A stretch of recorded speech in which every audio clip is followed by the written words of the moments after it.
اجمل محمود صاحب، حدیث نبوی میں ہے کہ وہ قوم فلاں نہیں آ پا سکتی جس کی سربراہی کسی عورت کے سپرد کر دی جائے، یا اس سے ملتے جلتے الفاظ ہیں. میں اس کو حرام مطلق تو نہیں کہتا، اصل میں یہ بھی ہماری معلومات کی کمی ہے. دین کے احکام کے کئی شیڈز ہیں، درجے ہیں.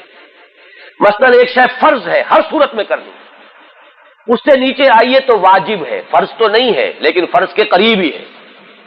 اس کے نیچے آئیے سنت مؤکدہ ہے، اس کے نیچے آئیے سنت غیر مؤکدہ ہے. سنت تو ہے، اس پر تاکید نہیں. پھر مباحات کا ایک دائرہ ہے جس کی حرمت ثابت نہیں ہوتی، جس کے بارے میں کوئی خلاف ہے یا ناپسندیدگی کی بات بھی ہمارے علم میں نہیں ہے. لیکن اس کے بعد پھر مکروہ ہے، مکروہ ہے تنزیہی، پھر مکروہ ہے تحریمی، پھر حرام مطلق. اور مکروہ تحریمی قریب پہنچ جاتا ہے حرام مطلق کے، جیسے فرض کے ساتھ واجب ہے. تو میں نے جہاں تک علماء کرام سے، میں خود مفتی نہیں ہوں، جن مفتی حضرات پر میرا اعتماد ہے، میں نے ان سے پوچھا، انہوں نے یہی کہا کہ یہ حرام مطلق نہیں ہے، یہ مکروہ تحریمی ہے، قریب پہنچ جاتا ہے حرام کے لیکن صراحتاً حرام نہیں. تو جو دین کا حکم ہے وہ وہی بیان کرنا چاہیے، اس میں میری پسند ناپسند سے کوئی کمی بیشی نہیں ہونی چاہیے. یہ ہے اپنی جگہ پر ایک مسئلہ. اب رہ گیا یہ کہ کیا کرنا چاہیے.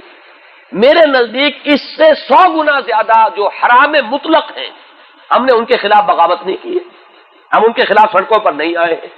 تو اس کے بھی ایک خاص ایشو بنا کر اس پر کوئی مہم اٹھانا میرے نزدیک قرین مصلحت نہیں ہے، بلکہ یہ ہے کہ آپ انقلاب برپا کریں، ساری خرابیوں کے ساتھ یہ خرابی بھی رفع ہو جائے گی. یہ ہے در حقیقت میرا موقف.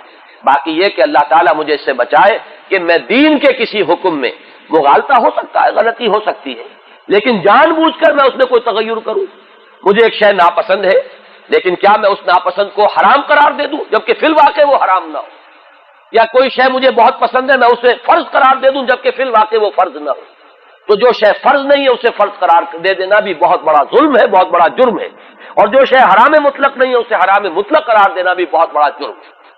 میں تو اس ایشو پر میں نے نہ تو اس میں ندا میں اور نہ میثاق میں چیزیں شائع کی، ورنہ اس موضوع پر بہت سے فتوے موجود ہیں. وہ فتویٰ ابھی ایک مصر سے اخوان المسلمون کے ایک صاحب ہیں، ان کی کتاب چھپی ہے، اس میں فتویٰ، حالانکہ وہ بے نظیر وغیرہ کا مسئلہ نہیں تھا، لیکن ان کا یہ ہے، ان کی رائے یہ ہے کہ عورت کی سربراہی میں قطعاً کوئی حرج نہیں ہے دینی اعتبار سے.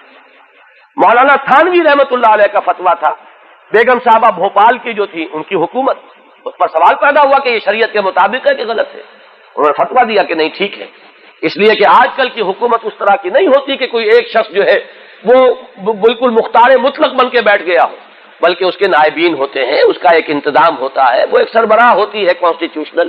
لہذا انہوں نے اس کے جواب کا فتویٰ دیا. میں یہ چیزیں اس لیے شائع نہیں کرنا چاہتا کہ خامخواہ تائید شمار نہ ہو جائے.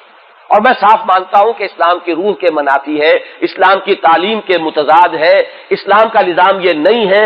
میں تو عورتوں کو صرف ووٹ کا حق دینے کے لیے آمادہ ہوں، میں انہیں اسمبلیوں کے اندر جانا بھی میرے نزدیک وہ شریعت کی روح کے منافی ہے.